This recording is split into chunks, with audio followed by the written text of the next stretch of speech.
सम्मानित आचार्य बंधु भगिनी, हमारे कुछ पुरातन छात्र,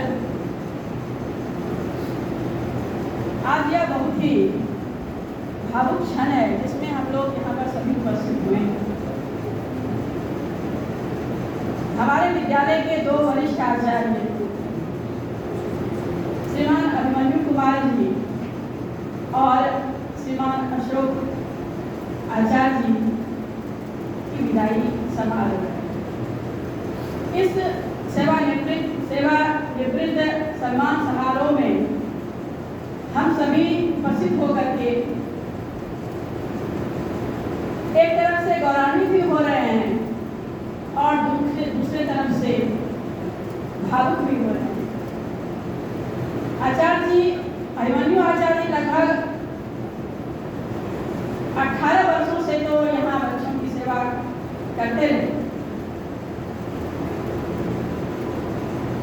मुझे कहने में कोई अतिशयोक्ति महसूस नहीं हो रही है कि अभिमन्यु आचार्य जी एक आचार्य द्रोण की तरह पारखी आचार्य, जो शिष्य को परख लेते थे, वशिष्ठ के तरह बच्चे को स्नेह प्रेम देने वाले आचार्य और विश्वामित्र के तरह गुप्त विद्या प्रदान करने वाले आचार्य हैं। अभिमन्यु आचार्य जी सर्वश्रेष्ठ, अनुशासित, समर्पित और बहुत अधिक उनमें आत्मविश्वास। कभी कभी वो कहते थे कि मैं बोल रहा हूँ, ये अभिमन्यु का शब्द है, कभी गलत नहीं हो सकता। इस व्यक्तित्व के धनी व्यक्ति अभिमन्यु आचार्य हम सभी के लिए प्रेरक हैं। समय के प्रति भी वे उतने ही सजग रहते थे। अभिमन्यु आचार्य जी के बारे में मैं यह भी कहना अच्छा समझूंगी कि सीबीएसई के आचार्य में श्रेष्ठ आचार्य, इनको खगड़िया के माननीय सांसद राजेश वर्मा ने, और क्षमा करेंगे राजेश वर्मा जी ने इन्हें सम्मानित किया था। ये हम लोगों के बीच ही नहीं, अभिभावकों के बीच भी लोकप्रिय रहे। छात्रों के तो ये करीब थे ही, अभिभावकों के भी करीब थे। हम आचार्यों के घर शायद ही कोई आचार्य गए होंगे, लेकिन अभिमन्यु आचार्य जी चाहे पवय हो या मवय हो, इन्होंने वहां तक की भी दूरी थी। अभिमन्यु आचार्य जी वरिष्ठ माध्यमिक खंड के वरिष्ठ ही नहीं, बल्कि मैं कहूंगी कि ये विशिष्ट आचार्य जी हैं।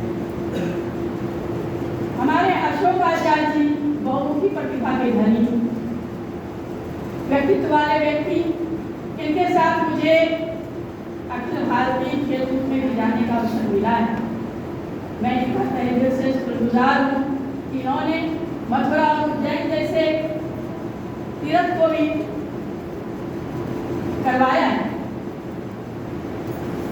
अशोक आचार्य जी एक बहुत अच्छे फिजिकल टीचर तो रहे ही हैं, साथ ही साथ ये कानूनी सलाहकार, कानून के भी अच्छे ज्ञाता, नियमावली के भी अच्छे ज्ञाता, और किसी भी तरह की मुसीबत अगर हम लोगों को विद्यालय में कुछ पर्सनल ये आ जाते थे तो उसमें भी उनका सहयोग हम लोगों को भरपूर मिलता था। आज ये दोनों आचार्य जी हम लोगों के से विदा ले रहे हैं, लेकिन ये विदा हो नहीं सकते, इनकी सेवा समाप्त नहीं हो सकती। बच्चे इन्हें छोड़ेंगे नहीं, बच्चे इनकी सेवा हमेशा लेते रहेंगे, ऐसा मुझे पूर्ण विश्वास है। अंत में मैं दो शब्द कहना चाहूंगी उनके लिए, दोनों के लिए, कि आपकी खूबियां आपके काम आए, वो आपका बेहतर कल बनाए। आपके फेयरवेल में इतना ही कहूंगी, तरक्की के साथ भविष्य भी बेहतर और उन्नत बन जाए। तो की अपार खुशियाँ सुख समृद्धि मिले, इसी कामना के साथ मैं अपनी वाणी को विराम देती हूँ।